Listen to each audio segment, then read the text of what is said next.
Nihal, swing ట్రేడింగ్లో stop loss ఎలా పెట్టాలి? నేను పెడుతుంటే రోజు పెట్టాల్సి వస్తుంది. నీ ట్రేడింగ్ యాప్లోనే ఆప్షన్ ఉంది, చూపిస్తుందా? ఇప్పుడు ఎగ్జాంపుల్కి నువ్వు రిలయన్స్ షేర్ ప్రైస్ని స్వింగ్ ట్రేడింగ్ కోసం తీసుకున్నావు అనుకుంటే దీంట్లో ఒకటేసారి టార్గెట్ స్టాప్ లాస్ రెండు పెట్టుకోవచ్చు.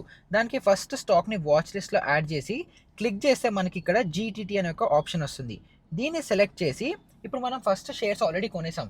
ఇది మనం టార్గెట్ హిట్ అయినా స్టాప్ లాస్ హిట్ అయినా సెల్ చేయాలి కాబట్టి సెల్ ఆప్షన్ని సెలెక్ట్ చేసిన తర్వాత ఇక్కడ మనం వన్ క్యాన్సిల్స్ అదర్ని సెలెక్ట్ చేయాలి. అంటే ఏంటి, ఒక ఆర్డర్ ట్రిగర్ అయిన తర్వాత ఇంకొక ఆర్డర్ ఆటోమేటిక్గా క్యాన్సిల్ అయిపోవాలి. అది టార్గెట్ లేదంటే స్టాప్ లాస్. ఇప్పుడు ఫస్ట్ మనం స్టాప్ లాస్ ని సెట్ చేసుకోవాలి. ఇప్పుడు రిలయన్స్ 1542 దగ్గర ఉంది. ఫర్ ఎగ్జాంపుల్ నేను 1500 స్టాప్ లాస్ పెడదాం అనుకుంటున్నానంటే ట్రిగర్ ప్రైస్ 1500 పెట్టి కింద ప్రైస్ మాక్సిమం 1499 సెలెక్ట్ చేస్తాను. సో ఇక్కడ నా స్టాప్ లాస్ ఎంత 2.74% అని మనకు కనిపిస్తుంది.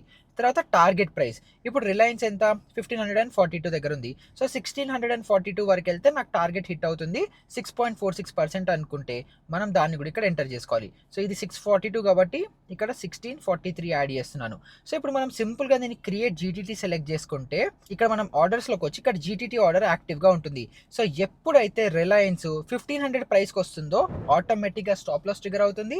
ఎప్పుడైతే 1642కి వెళ్తుందో ఆటోమేటిక్గా స్టాక్ నా టార్గెట్ హిట్ అనేది అవుతుంది. ఓహో, ఈ ఆప్షన్ ఉందని అసలు నాకు తెలియదు.